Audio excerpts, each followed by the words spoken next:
It started on an ordinary Thursday evening, the kind of day when everyone leaves the office without a second glance, except her.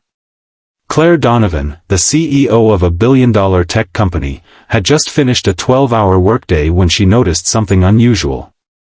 The janitor, a quiet, humble man named Daniel, had refused her offer for a company shuttle, muttering something about having somewhere important to be.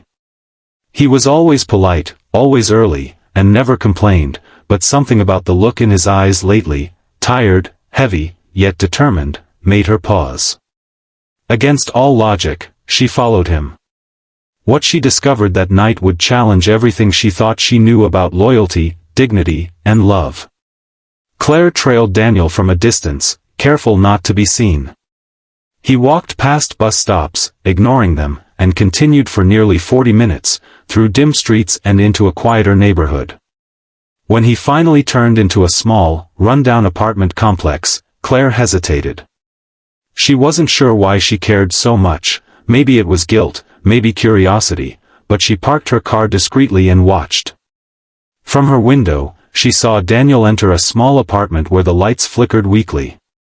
Moments later, through a cracked curtain, she saw him kneel beside a small boy, probably 8 years old, helping him with homework under the faint glow of a desk lamp. There was no extravagance, no TV, no luxury, just a simple father and son sharing dinner from 2 paper plates. When the boy coughed, Daniel immediately pulled out a bottle of medicine and held the child close. The tenderness in his eyes stopped Claire cold. This man, who scrubbed her company floors every night, was a single father fighting quietly against the world, and she had never noticed. She felt a strange ache in her chest. That night, she didn't see a janitor. She saw a hero in disguise.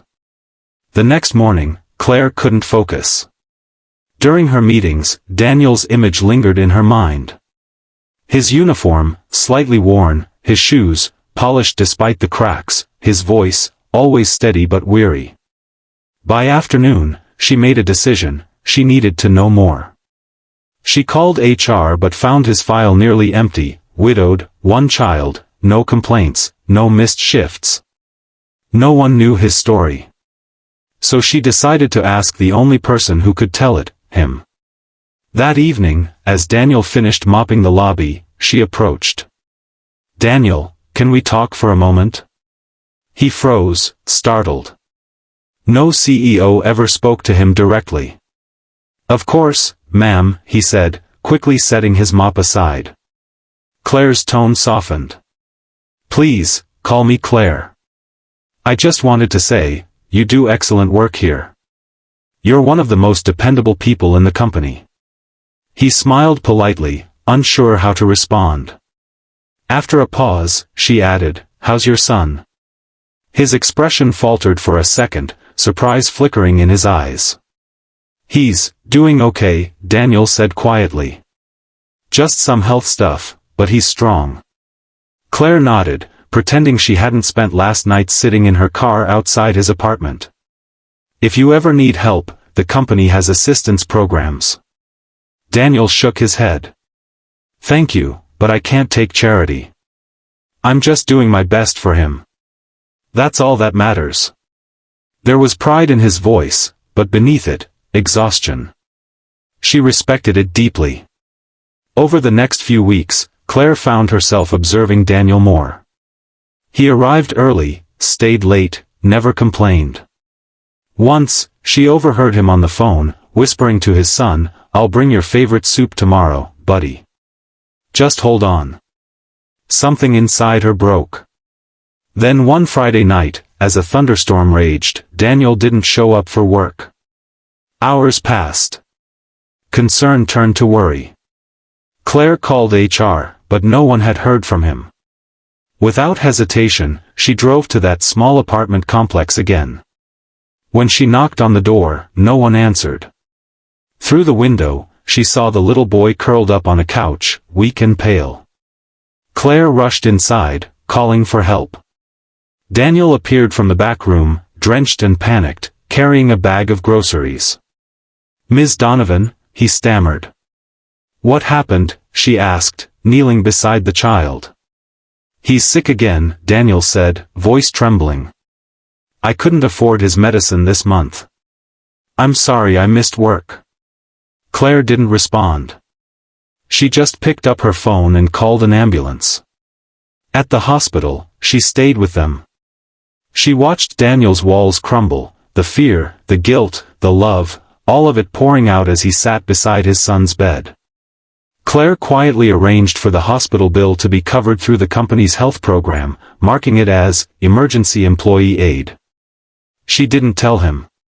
When the boy finally opened his eyes, Daniel broke down in tears, clutching his small hand. Claire turned away, tears forming in her own eyes. Days later, Daniel returned to work. But this time, when he walked into the building, the janitor's uniform was gone. Waiting on his desk was a letter, a promotion.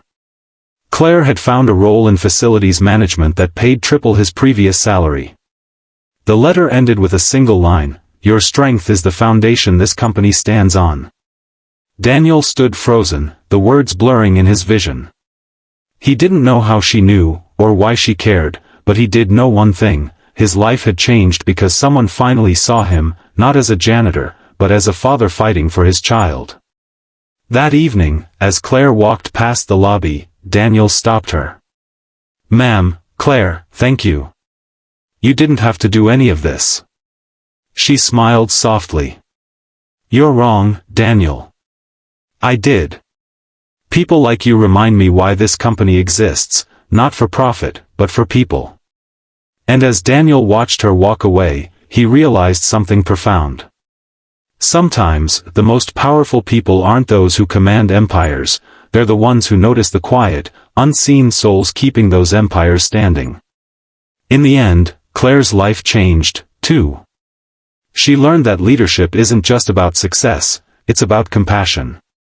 And somewhere in that small apartment, a little boy slept peacefully that night, unaware that his father's silent struggle had inspired a CEO to see the true meaning of humanity.